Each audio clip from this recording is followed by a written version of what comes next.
नमस्कार दोस्तों। आज की इस बेहद खास चर्चा में आपका बहुत बहुत स्वागत है। आज हम जिस विषय पर बात करने वाले हैं वो सिर्फ कोई आम कहानी नहीं है, बल्कि भयंकर गर्मी और इंसानियत के सबसे कड़े इम्तिहान का एक बहुत ही शक्तिशाली विश्लेषण है।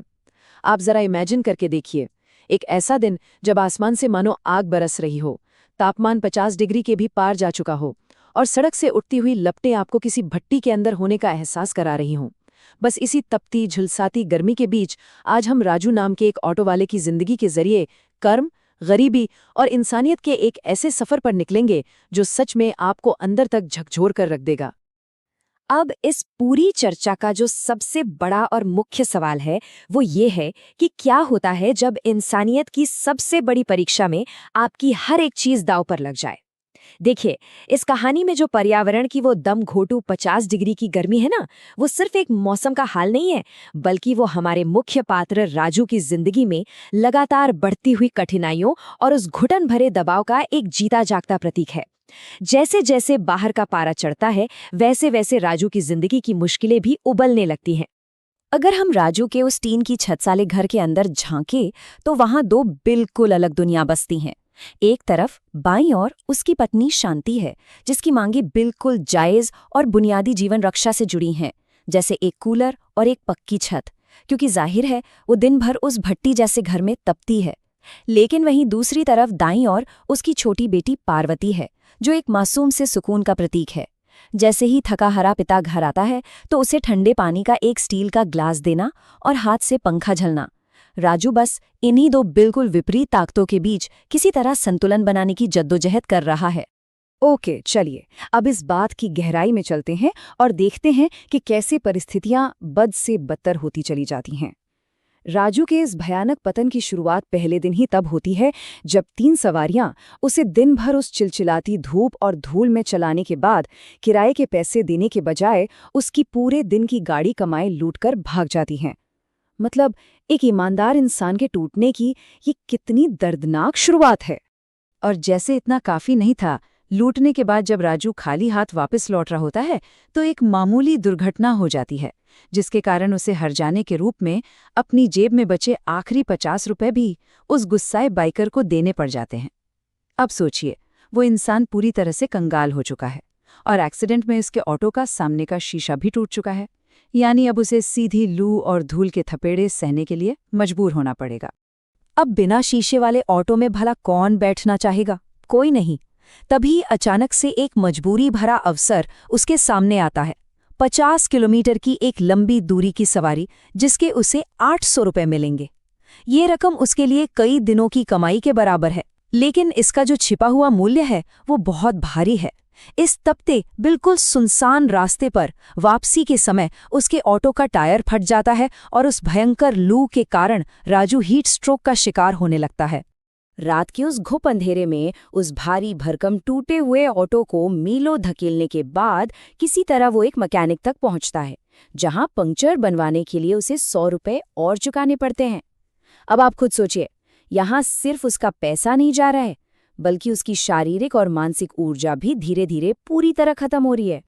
और ये बात बहुत ही शानदार तरीके से इस चीज को दर्शाती है कि कैसे बाहर की दुनिया की मार घर के अंदर के रिश्तों को भी पूरी तरह तोड़ के रख देती है। जब राजू पूरी तरह से थका हारा, बुखार से तपता हुआ आधी रात को घर पहुंचता है तो शांति दरवाजा खोलने से साफ इनकार कर देती है। उसका बस ये कहना कि मुझे कुछ नहीं सुनना, समय पे घर आना सीखो, राजू को उसी खुले टूटे हुए ऑटो में मच्छरों और तेज बुखार के बीच वो रात गुजारने पर मजबूर कर देता है। और फिर अगली सुबह आता है ब्रेकिंग पॉइंट। रात भर ऑटो में मच्छरों के बीच सोने के बाद राजू को बहुत तेज बुखार है, लेकिन शांति के ताने और दबाव के कारण उसे उसी हालत में फिर से काम पर निकलना पड़ता है। तेज धूप, भयंकर बुखार और थकान, इन सब के चलते ड्राइविंग करते वक्त उसकी आंखों के आगे अंधेरा छा जाता है। वो स्टीयरिंग पर ही बेहोश हो जाता है और ऑटो सीधे एक गड्ढे में पलट जाता है। राजू बुरी तरह घायल है, सिर से खून बह रहा है और उसकी रोजी रोटी का इकलौता साधन, उसका ऑटो, पूरी तरह कबाड़ बन चुका है। पड़ोसियों द्वारा उसे बेहोशी की हालत में घर लाया जाता है। लेकिन दोस्तों, ये संकट अभी और भी गहरा होना बाकी था। जब राजू को घर पर होश आता है तो एक और दिल दहला देने वाला सच उसके सामने खड़ा होता है। उस तपती हुई टीन के छत के नीचे, जहां एक इकलौता पंखा भी मानो आग उगल रहा हो, उसकी प्यारी सी बेटी पार्वती भी अब भीषण बुखार की चपेट में आ गई है। अब पिता और पुत्री दोनों उस निर्दयी गर्मी के आगे बिल्कुल बेबस और असहाय पड़े हैं। ऐसी भयानक स्थिति में इलाज के लिए राजू को अपने पड़ोसी मोहन के आगे हाथ फैलाने पड़ते हैं और 200 रुपये उधार मांगने पड़ते हैं।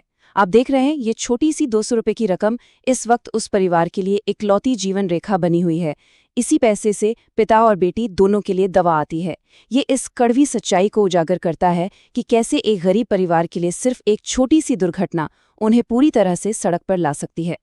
एक मजबूर पिता की पीड़ा का अंदाजा आप इस बात से लगा सकते हैं कि अपने टूटे हुए ऑटो को वापस सड़क पर लाने के लिए उसे अपनी बेटी के पैदा होने पर बनवाई गई चांदी की छोटी सी अंगूठी मैकेनिक के पास गिरवी रखनी पड़ती है। अपनी वो आखिरी निशानी वो सिर्फ इसलिए दे देता है ताकि उसका ऑटो ठीक हो सके और वो अपने परिवार को भूखा मरने से बचा सके। ऑटो किसी तरह ठीक होता है और राजू कुछ दिन अच्छी कमाई भी करता है। लेकिन जब वो एक दिन थोड़ी सी उम्मीद और खुशी लेकर घर लौटता है तो उसे अपना घर बिल्कुल खाली मिलता है। शांति बच्ची को लेकर अपने मायके जा चुकी है और पीछे छोड़ गई है ये सख्त चेतावनी, जब तक घर में कूलर नहीं होगा, छत पक्की नहीं होगी और रोज का खाना पक्का नहीं होगा, मैं वापस नहीं आऊंगी। किसी भी इंसान के लिए, किसी भी रिश्ते के लिए ये सच में एक टूटने वाला मोड़ है। अब जरा राजू के दिमाग पर पड़ रहे उस भयानक दोहरे दबाव को समझिए। एक तरफ तो पत्नी का अल्टीमेटम है कि घर तुरंत ठीक होना चाहिए वरना वो कभी नहीं लौटेगी, और ठीक उसी वक्त दूसरी तरफ से एक फोन कॉल आता है स्कूल से कि अगर कल तक पार्वती की पेंडिंग फीस जमा नहीं हुई तो उसे हमेशा के लिए स्कूल से निकाल दिया जाएगा। मतलब एक पिता के रूप में राजू पर जो ये मेंटल और इमोशनल प्रेशर है ना, उसे शब्दों में बयां करना सच में नामुमकिन है।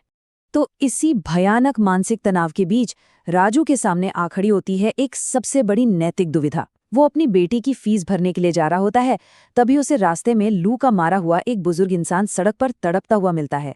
अब सवाल ये है कि ऐसे में इंसान क्या करे, जब एक तरफ आपके अपने बच्चे का भविष्य दांव पर हो और दूसरी तरफ एक अजनबी की जिंदगी खत्म हो रही हो, तो सही रास्ता क्या है? राजू एक बहुत ही बड़ा फैसला लेता है और उस अजनबी को अस्पताल ले जाने के लिए निकल पड़ता है।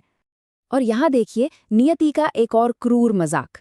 अस्पताल पहुंचने पर डॉक्टरों को उस बुजुर्ग का तुरंत इलाज शुरू करने के लिए फाइल बनाने के पैसों की जरूरत होती है, और वो रकम है पूरे 50 रुपए। जी हाँ, बिल्कुल वही 50 रुपए जो राजू ने पाई पाई जोड़कर अपनी बेटी की फीस के लिए बचा रखे थे।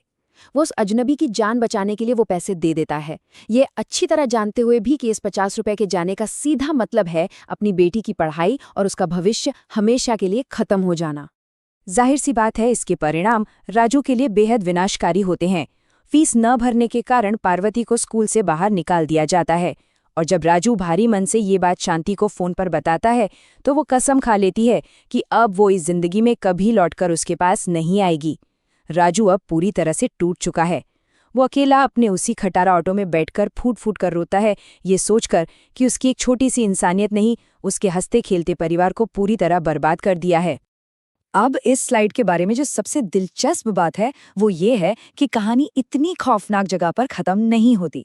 अगली ही सुबह जिंदगी एक बहुत बड़ा करवट लेती है।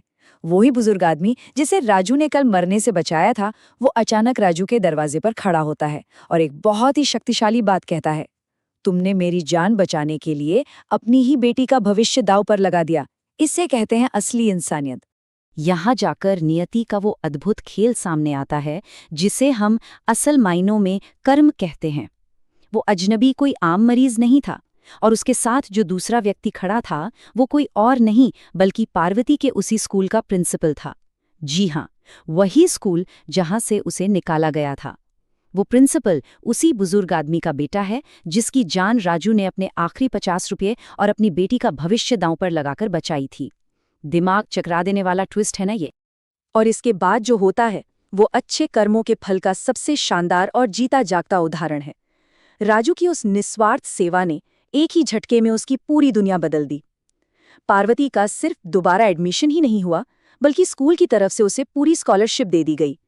इतना ही नहीं, राजू को स्कूल बस चलाने की एक पक्की और सम्मानजनक नौकरी मिल गई।